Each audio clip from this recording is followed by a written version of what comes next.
Ladies and gentlemen, welcome back. As you can see, got the garage cleaned out good enough to get a project in here. So that's what we're going to do. Sit back, relax, grab your favorite snack and drink, and enjoy the show.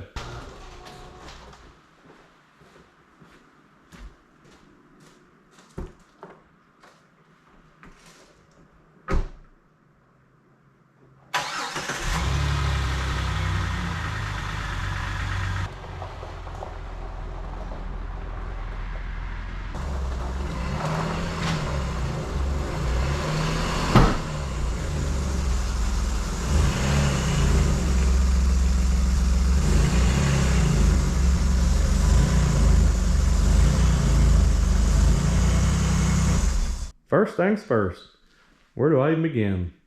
Working 12 and 16 hours a day, kind of lose track of time and track of everything else. Trying to get all the other side projects done in the meantime. Heck, I ain't drove this thing in a while. Almost forgot I had the daggone thing. But nevertheless, here we are. We're going to get the rear bumper cover off of it so we can build a tire carrier bumper for it. Going to get the rear end out of it so we can stretch the wheelbase about 3 to 4 inches in the rear. And then we're going to do the same with the front. We're going to stretch it about 3 to 4 inches in the front. So it's going to get about a 6 to 8 inch wheelbase stretch overall. And I think that'll be pretty good. I think the 6 to 8 inch wheelbase stretch is going to help this thing out quite a bit. The departure angle on this thing's pretty sad, as you can see. Yeah, it's looking kind of sad, huh?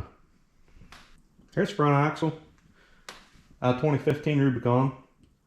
It's already got 488 gears in it, but I'm gonna take them out. Gonna put 513 gears in it, front and rear. I think that'll bring the power back to where it needs it. When I swap in this Rubicon front axle, I want to use everything off of the JK that I can use. I'm gonna use a steering box off of the JK, a long arm kit off of the JK, and of course, JK steering linkage. The only thing I'm not going to be using is the coil springs. I'm going to be using coilovers on this thing, which I think is going to turn out pretty good. The next conundrum I've got is this thing's going to get a wheelbase stretch, is I'm wondering if I ordered the wrong size tires. I got 35s on some new Jeep wheels. I'm wondering if I shouldn't have went with 37s, because I think I'm going to have plenty of clearance now. Plus, that'll help with the approach and departure angles. We'll see. Burn that bridge when we get there.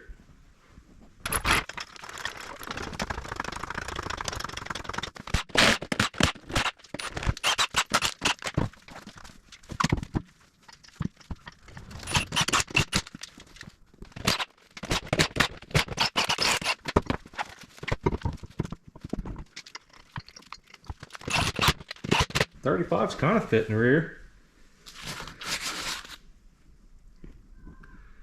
This is without a stretch. A little close there. Let's see if they fit on the front.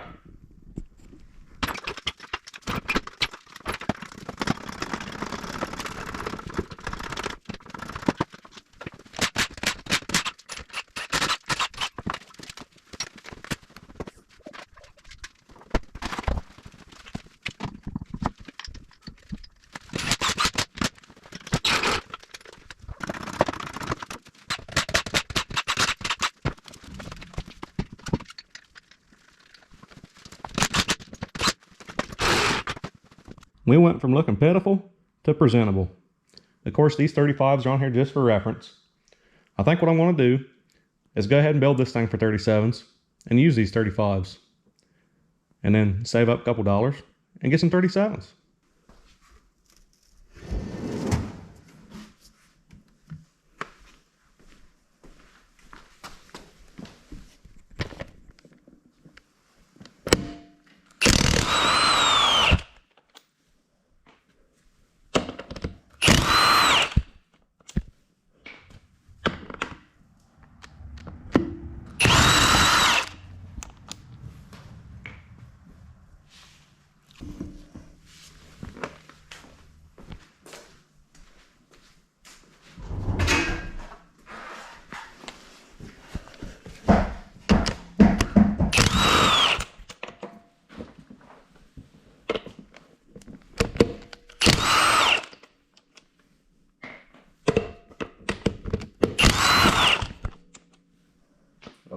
for you, buddy.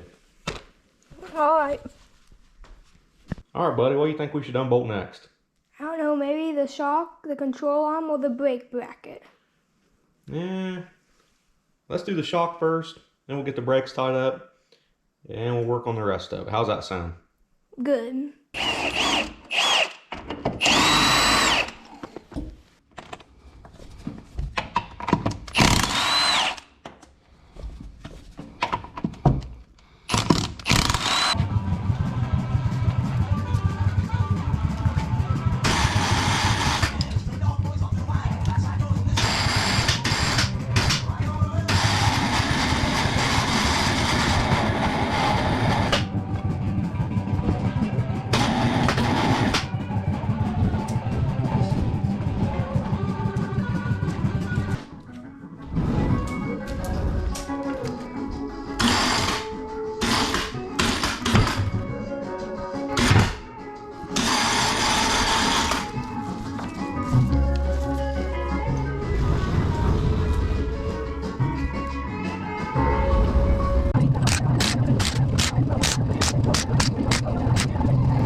Looks pretty good for the beating I've been giving it. Let's finish getting it cleaned up, pull the pin out, slide the axles out, and set it up for some 513s.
Man, it's hard to beat a Milwaukee.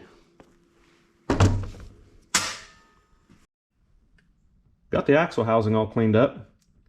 Gotta get the pinion out of it still. We'll get to that. But while I was taking everything apart and cleaning everything up, I noticed a couple marks in the carrier pin. I don't know if you can see those. You can't really feel them.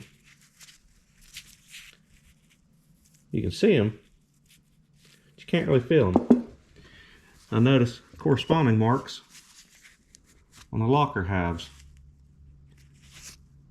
Now, that's just the nature of the beast, how these things operate. The pin goes in there, as you can see, it's like a wedge action. Forces the locker halves apart. And that's why it locks. I've been pretty hard on this thing, so kind of surprised that's all the wear it has. Anyways, let's get this big old ring gear off the carrier. Get the 513 ring gear put on. You also want to note These bolts got an L on them. That means they're left-hand thread. So Roddy Lucy, lefty toddy. If you hit these with the big old Ugga Dugga, try to take them out without looking, you're gonna have a bad day.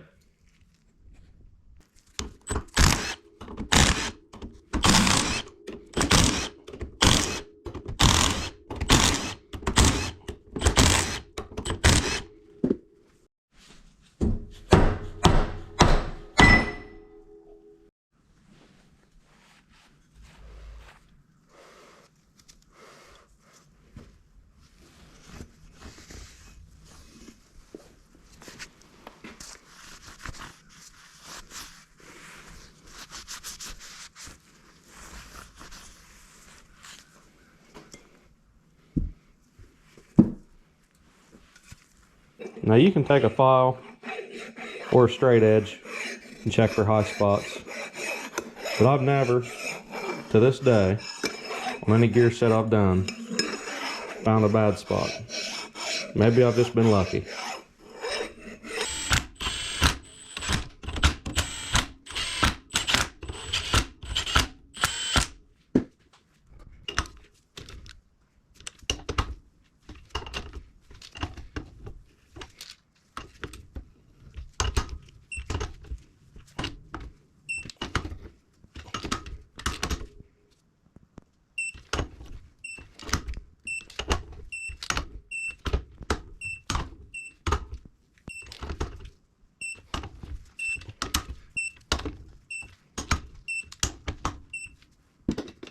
Got the new bearings on the carrier, the gears on and torqued down.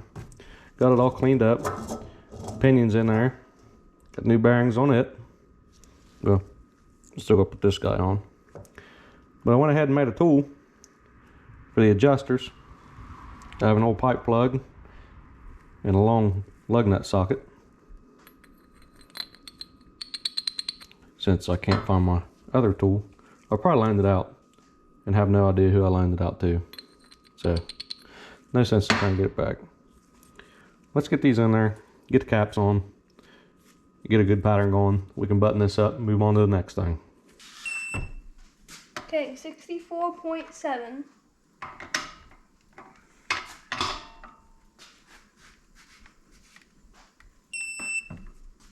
65.5.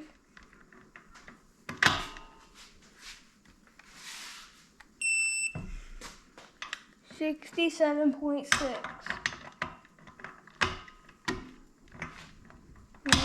Okay. Good job, buddy. It looks like we got about 8,000. Good. Let's get the rest of that buttoned up. I'll let you do the work. Sometimes you gotta let the professionals do the job here, huh, bud? Yeah. All we gotta do now is put the cover back on it. But since I had the opportunity, I went ahead and put a little bit of Lucas in it while it's up like this, since it's kind of hard to pump in there.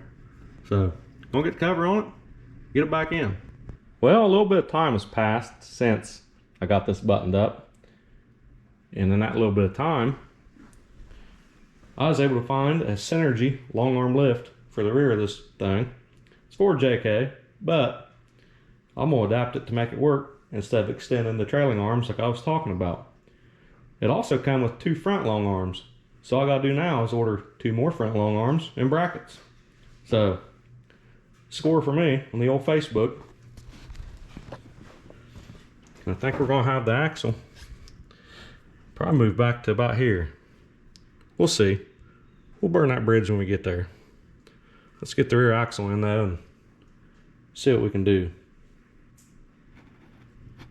Let's start mocking up some of these brackets here onto the unibody of this thing and let's see what happens.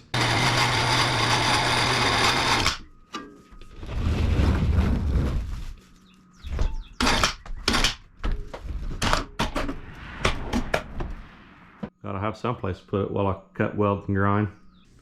Let's get this bracket mocked up on the driver's side of the unibody and see how things are gonna look. See if we can't use these arms and use the Liberty's rear end without having to find a Dana 44 now. Let's go ahead and mount a couple bars of this thing. That way we can get an idea where it's going to sit here and where it's going to put the rear end. Or where I have to put the brackets to put the rear end where I want it. Ah, you guys know what I mean. Don't help I got these jack stands right in the road. Sat out here and did a little bit of thinking before I started filming. I got the rear lower control arm bracket cut, kind of cleaned up and mocked into place a little bit. It's still got to come back some, because this is the top link where the original rear end was, and I'll bring up this top link. We're about 1/2 inch forward, being as I want to move this about 4 to 6 inches back now. That guy has to come back 4 to 6 inches, which led me to another problem. The brackets on the 8 1/4 was in the wrong position. We can make the top work, but the bottom one definitely had to be moved. So probably before I can get the bracket up there where I need it, I'm gonna have to cut this guy off right about here. So instead of firing up the old plasma cam, I'm gonna use the old bandsaw I've had for, I don't know, probably 5 or 6 years, and you can tell by the looks of it I hardly ever use it. So let's get that guy cut off there.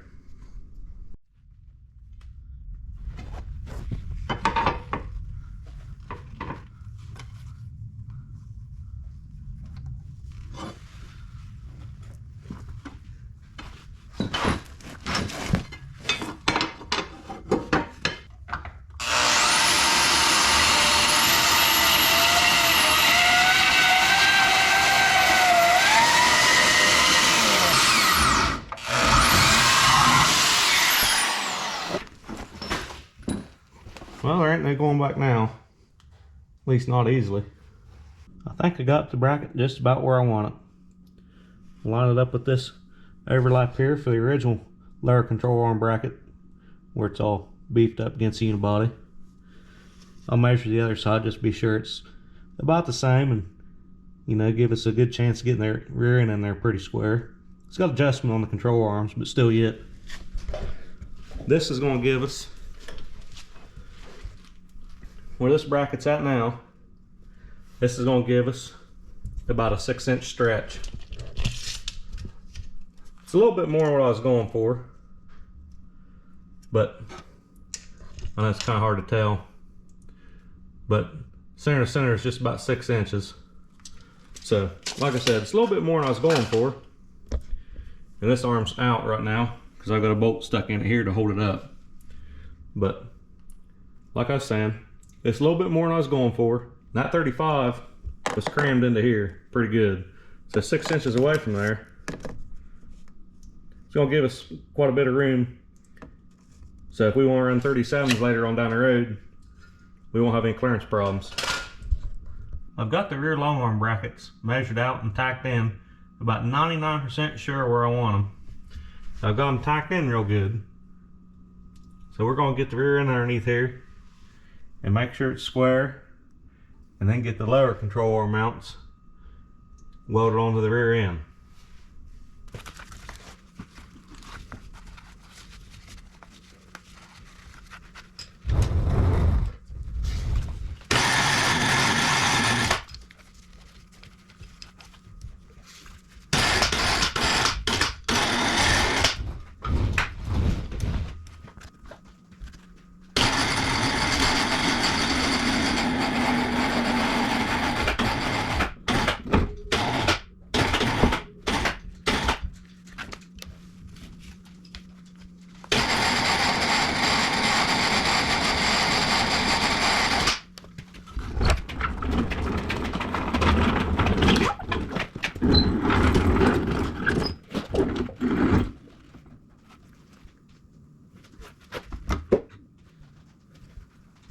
Good news is the rear end is in and square.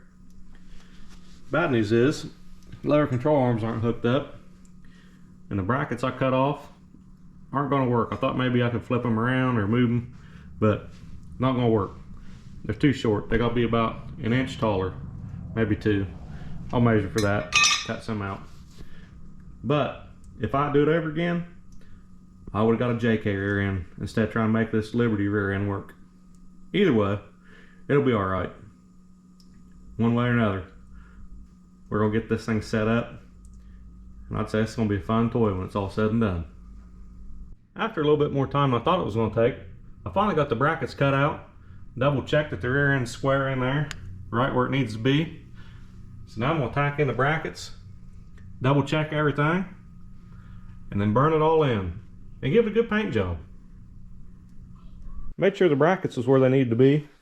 Got them burned in real good. Welded inside and out. Started wiping the housing down with Scotch-Brite, getting ready to prep it for paint, and realized that I ain't even close to being done. I still got weld shock tabs on here somewhere. I got 14-inch Fox coilovers coming for the rear. Long time for me, short time for you guys, but the Fox coilovers finally come in. And man, don't they look good. Got the coils in another box. And the Rough Stuff Specialties brackets come in, and all the hardware. And while you guys weren't looking, this guy went ahead and took all the interior out of the rear of the Liberty so we can get ready to start fitting everything. I don't know how it's going to be getting some of this old Herculiner off there. We'll figure it out. That took a little bit longer than I expected, but it's all good. I got one of the coilover towers in place, not welded in, just sitting there. But I had to cut quite a bit of the unibody away, as you can see. But no worries, that'll all get reinforced. But I got it right where I need it, right where it's going to be. And now I got to do the other side. I got the other side done, and in the process, realizes it needed to be about 2.5 inches shorter. I've got it set at ride height. I made up this little piece of aluminum, the same measurements as the coilover shock. This is at full compression. This is at ride height. So I can set it at ride height or full compression. Kind of swing it out of the way. And this is a tab. Tab's gonna weld about back here. I don't know if you can see good or not, but that's about center line. So I've done all my measurements over here for full compression, clearance, and we're gonna have plenty of room later on down the road for 37s and maybe even 40s. We'll see. I'm gonna go ahead and get this tower cut down 2.5 inches like I did this one over here. And then probably what we're gonna do is cut this out. Right underneath there in the middle is a track bar, gusset, bracket, whatever you want to call it, reinforcement between the unibody rails. So this here is real thin. I'm gonna get this cut out, pulled up, and then put a piece of 1/4 inch plate over top of it, and then run a gusset from tower to tower. That way we can beat on it real good off road and not have to worry about nothing.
Stuff's a little thin anyways.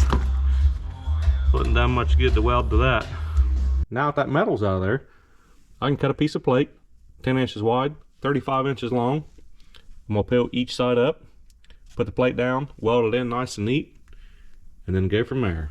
I'm gonna have to cut out over on each side for the wheel well, because hopefully this thing's gonna have a lot of flex when we're done. Let's get to it.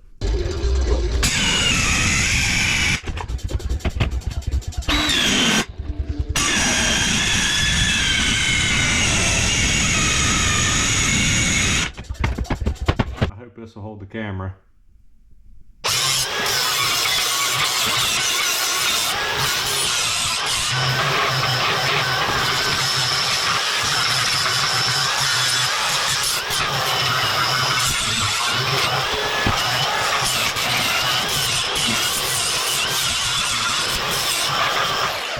As you can see, the plate is tacked in and the coilover towers are tacked in.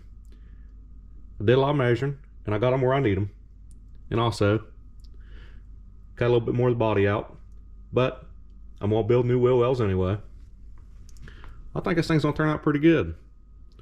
Of course, I'm gonna tack it in a little bit better and test fit everything before I fully burn it in. Upon test fitting these big old behemoth shocks, they're gonna come way too close to the unibody for comfort for me. So what I'm gonna do is I'm gonna have to notch this out. But before I can do that, I'm gonna take these 2x2 tubes that I just cut and put up underneath here to brace everything in nice and pretty. And then we'll commence to clearancing out for the coilovers. I think something's missing. We're starting to make some progress. So welding our piece in, but I think it's gonna turn out pretty good. Now that everything's all tacked up and I know this is going to work, it's time to take it all back apart, give it the final weld, make it all look pretty, clean it up, and give it a real good coat of paint. Oh yeah, we're going to have to do something to the track bar. I just tacked that in there for now. The Jeep's sitting about 3 inches above ride height because we don't have the weight on it that's going to need to set it ride height. You gotta remember, still gonna be a nice bumper back here with a tire carrier. Well, it's been a little bit since I've been able to work on this thing due to work and whatnot, but the more I think about where I left off at and where I'm at right now, the more I don't like about this thing. So let's begin with what I don't like about it. What I don't like is how far these lower control arm brackets hang down. You get to looking at them and it just don't look good. So I'm thinking about doing something with that. And of course, like I said in the last segment, the track bar mount is temporary, but I think I've got something that's going to remedy that problem. I bought some nice Johnny joints, greasable, serviceable, and I got some DOM, so we can build a new track bar bracket, mount, and the whole 9 yards. I think that'll turn out good, but I really think that I'm going to have to do something different with these lower control arm mounts. Yeah, sure, I can make this work and I can drive it like it is, but once I get it out in trail and start beating on it, I'm probably going to be catching a bunch of crap on that. So, I think we're going to have to do something about that.